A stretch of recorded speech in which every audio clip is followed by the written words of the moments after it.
Assalamualaikum warahmatullahi wabarakatuh. Waalaikumsalam warahmatullahi wabarakatuh. Bismillahirrahmanirrahim. Alhamdulillahilladzi ja'alal mauta rahatan lil mu'minin. Wassalatu wassalamu ala sayyidil awwalina wal akhirin, imamil mujahidin as-sabirin, sayyidina wa habibina wa syafi'ina wa maulana Muhammadin sallallahu alaihi wasallam wa ala alihi wa sahbihi wa man tabi'ahum bi ihsanin ila yaumiddin.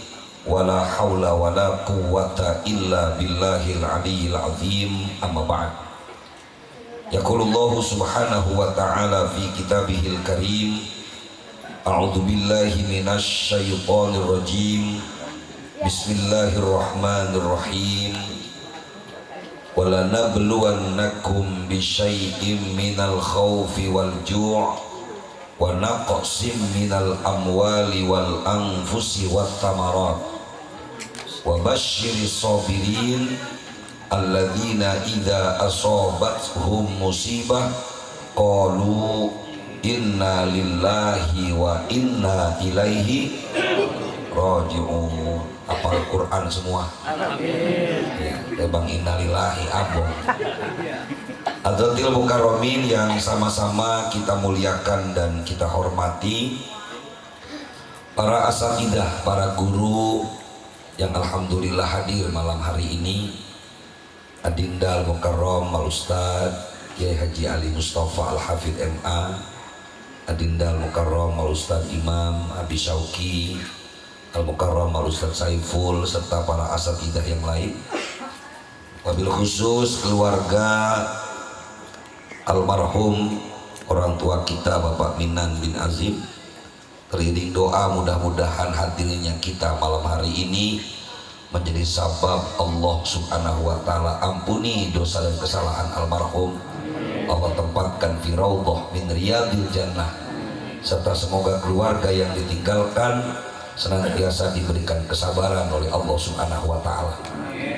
Bapak-bapak dan saudara-saudara hadirin jamaah majelis takziah, jamaah majelis ilmu PPH yang dimuliakan Allah subhanahu wa ta'ala.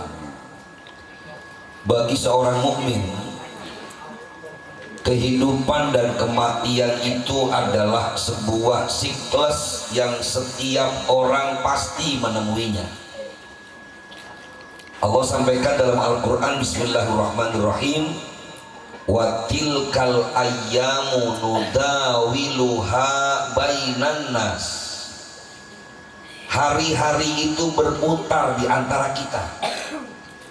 Guru-guru kita sering bilangin, dulu kita jadi anak, sekarang udah jadi bapaknya anak-anak. Terus 20 tahun lagi jadi engkongnya anak-anak. Udah begitu berganti. Dulu kita masih kecil, beranjak dewasa, kemudian tua. Hidup, mati, mati, hidup, mati, dan terakhir hidup. Ini namanya siklus kehidupan setiap umat manusia. Tetapi agama kita mengajarkan, karena memang kematian itu adalah siklus yang pasti, maka kita diingatkan bahwa silakan hidup semau kamu, sebagaimana Rasulullah pesan, isma syi'ta fa innaka mayyitun. Hiduplah sesuka kamu, tapi jangan lupa fa innaka mayyitun, sesungguhnya kamu bakalan mati. Maka hebatnya agama kita, hadirin rahimakumullah, ketika kita meninggal dunia, ulama sepakat yang paling bermanfaat buat orang yang meninggal dunia tiada lain adalah amalnya sendiri. Ini yang paling bermanfaat. ketika amal kebaikan yang ia lakukan saat hidup, in khairon fa khairun, in syarron fa syarrun. In kana amaluhu khairan fa jazaohu khairun. Kalau lagi hidup amal kita baik, insya Allah yang kita terima baik. Ada yang menyebut hidup ini katanya tebar sama tunai, tebar sama tuai, tebar sama panen. Apa yang kita tebar, apa yang bakal kita panen. Kalau di alam dunia kita berbuat baik, maka pasti Allah Subhanahu wa Ta'ala akan balas kebaikan. Bahkan tadi guru kita udah pesenin, kalau kita masih hidup, masih sehat, sering doain orang yang udah meninggal dunia, insya Allah kelak kita meninggal dunia pasti akan banyak yang doain kita. Tapi kalau orang udah kagak baik saat di alam dunia, kira-kira mau tahlilan datangnya males apa kagak males? Kaki ada yang gandulin. Ada yang gandulin, males banget bener. Kalau orang baik meninggal nih, rasanya nggak dateng nggak enak. Ya Allah, temen gue CS banget ini, temen ngaji bareng nggak dateng kayaknya gimana gitu. Takutnya ntar gue kagak ngikut tahlilan, arwahnya nyariin gue kagak ada. Percaya nggak kita orang yang meninggal dunia arwahnya tahu sama kita? Nah, itu arwahnya ngabsenin Pak. Tapi kalau seandainya orang jahat yang meninggal dunia, jangankan baru udah mati, baru sakit aja orang girang. Si Ano tuh yang tangannya enteng banget nyolong orang, nyolong barang orang, gue denger lagi dirawat di rumah sakit. Alhamdulillah, biar modar kalian. Tuh Pak, gak enak banget digituin kita. Tapi orang yang amal kebaikannya baik, saat sakit dicariin Pak. Ya Allah, si Fulan kemana ini ya? Yang biasanya doyan semangka bareng gua makan, ini semangka masih butuh aja, temen yang baik agak ada, dicariin. Ulama sepakat, ittafaqal ulama'u ala anna ma yanfa'u lil mayyit amaluhu fil hayah. Ini semua kita bilang begitu. Ulama sepakat bahwa yang bermanfaat buat orang yang sudah meninggal dunia, yang pertama adalah amalnya sendiri.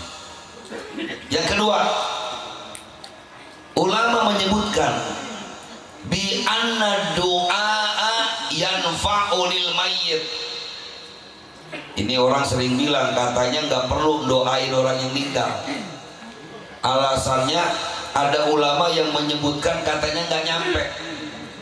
Ini bertentangan dengan pendapat jumhur Pak.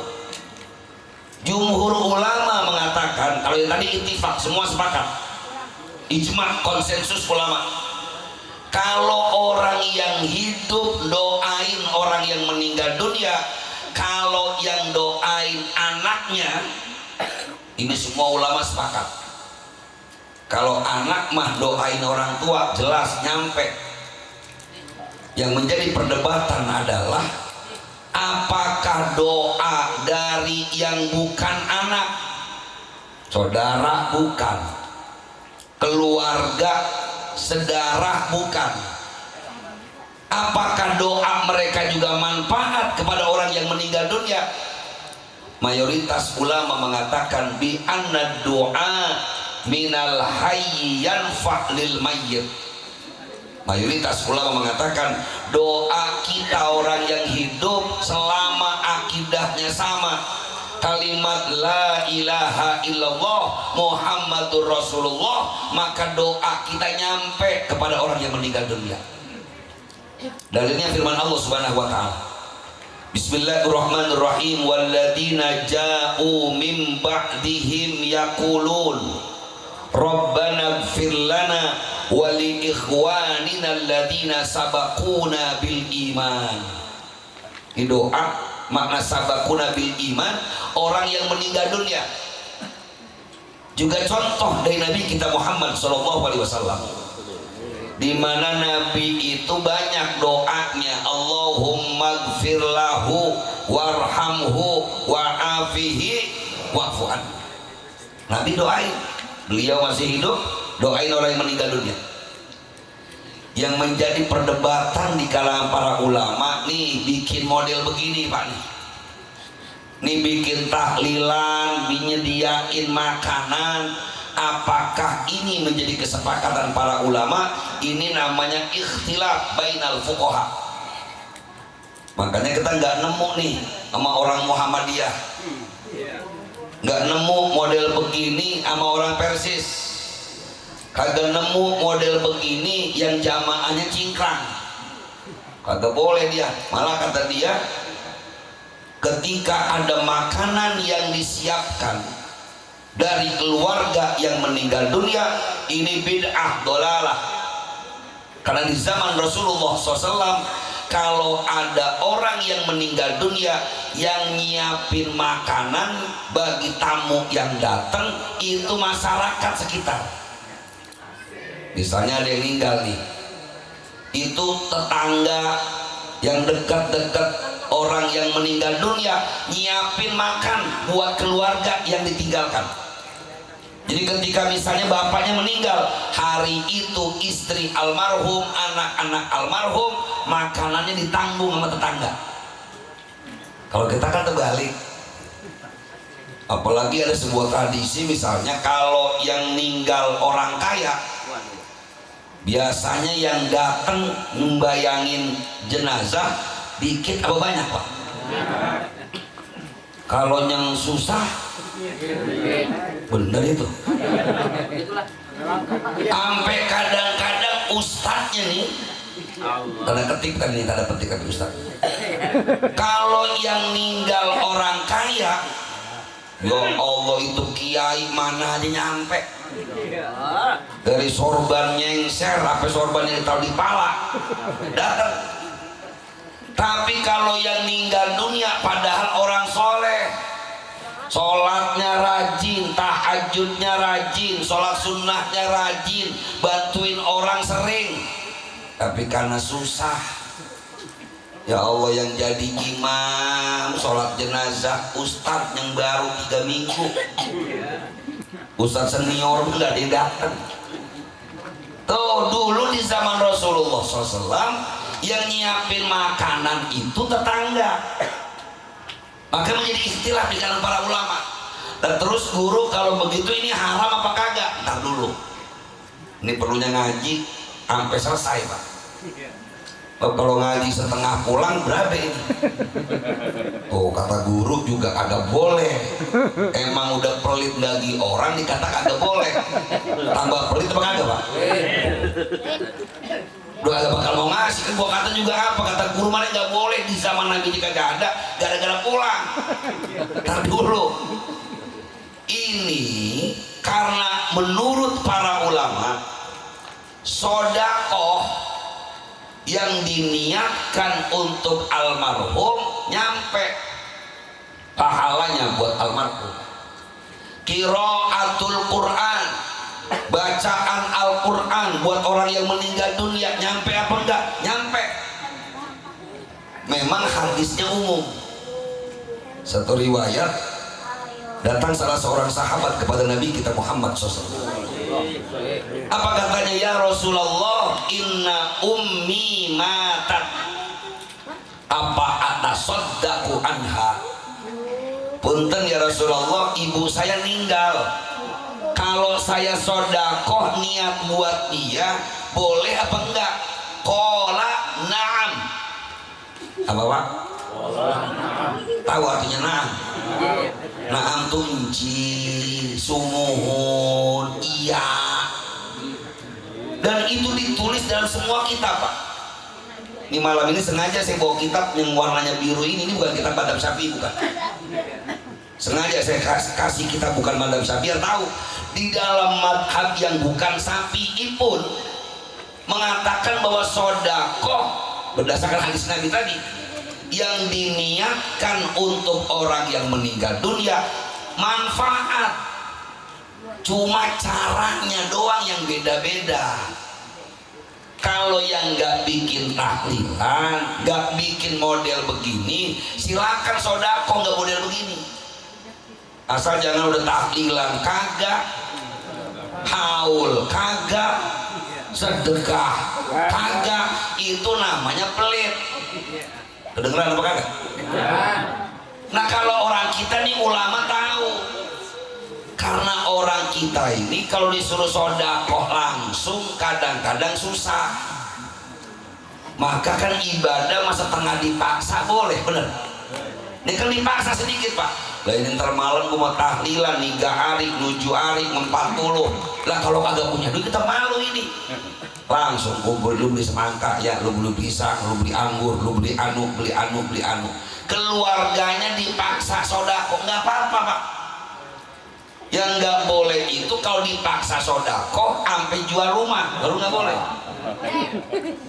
Misalnya gara-gara bikin 7 hari atau 40 atau 100, malam 100 kumpul semua makanan mewah.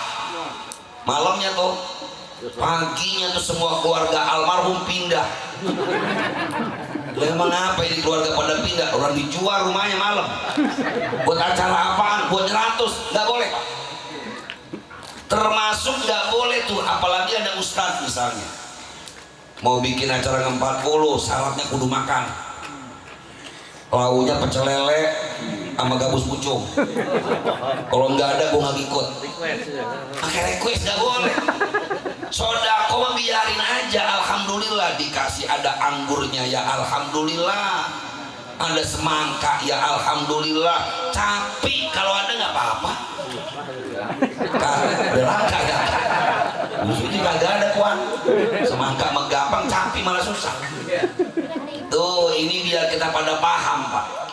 Jadi jangan sampai ntar bapak ketemu orang yang ngeluarin hadis, akhirnya bilang kalau begitu nggak boleh tahlilan lagi. Nabi nggak ngerjain. Ini penyakit orang-orang yang suka pindah begitu pak. Awalnya dia ngikut model kita nih, bikin tahlilan, bikin 40, bikin 100, bikin haul. Ketemu mereka dikasih hadis, oh tuh hadisnya ada. Karena ngelihat hadis doang, nggak ngelihat pandangan ulama dalam fikih, akhirnya mereka anggap semua salah. Padahal ini juga ada dalilnya oleh ulama-ulama kita. Ini niat sedekah diniatin buat almarhum almarhumah. Insya Allah kita makannya halal. Jangan juga ada sebuah keyakinan orang kalau ada makanan yang disiapin buat acara orang mati nggak boleh dimakan. Lah emang apa? Pada sakit guru badan saya. Lah apa hubungannya?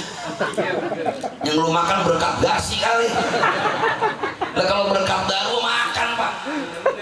Jangan sampai udah saya nggak terima nih ya, emang apa dulu? Ini nggak mekruhun saya nggak boleh, makan aja nggak apa-apa. Kalau memang kira-kira ada efeknya, paling nggak hormatin yang bagi, kita ambil dulu, ntar jangan dimakan sendiri, bininya suruh makan. Maka ini amaliyah yang kita lakukan, niatin sodakoh, insya Allah manfaat buat almarhum almarhumah. Ini aja yang dapat saya sampaikan, mudah-mudahan ada manfaatnya. Dan terima kasih atas kesempatan yang diberikan. Saya juga mohon izin dan mohon maaf, dari malam Rabu lalu saya diminta untuk hadir, tapi alhamdulillah baru kesempatan malam hari ini.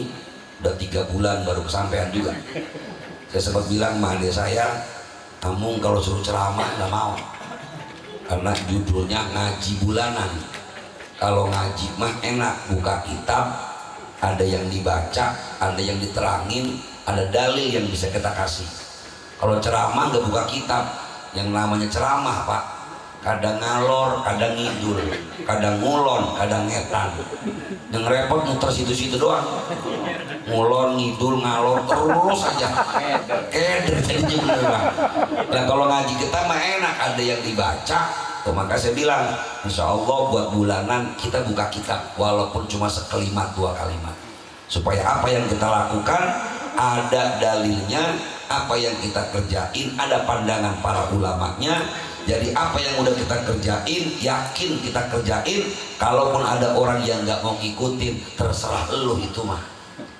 Gue mah tetap nggak mau tahlilan, ya terserah, kan gue udah terangin kemarin. Mau syukur ya udah, kira-kira begitu. Mari sama-sama kita baca Fatihah sekali lagi. Kita doakan mudah-mudahan apa yang kita lakukan malam hari ini menjadi sabab wasilah dirangnya almarhum, menjadi pahala yang insya Allah kita kirimkan kepada almarhum. Al-Fatihah ila hadhihi niyyah wa ala kulli niyatin shalihah wa ila hadratin Nabi Mustafa Rasulullah sallallahu alaihi wasallam wa natawassalu ilaika ya Allah bi jami'i ma amilna fi hadhihi lailatil mubarakah wa an tuyassir jami'a umurina wa insyaallah khususan ila almarhum Bapak Minan bin Azim anna Allah taghasyahu bi rahmati wal maghfirah syai'ul lillahi lahumul Fatihah. A'udzu billahi minasyaitonir rajim. Bismillahirrahmanirrahim. Alhamdulillahi rabbil alamin arrahmanir rahim maliki yaumiddin. Iyyaka na'budu wa iyyaka nasta'in ihdinas siratal mustaqim siratal ladzina an'amta 'alaihim ghairil maghdubi 'alaihim waladdallin. Amin. Terima kasih dan mohon maaf. Hadanallahu wa iyyakum ajma'in. Wallahul muwaffiq ila aqwamit thoriq. Wassalamualaikum warahmatullahi wabarakatuh.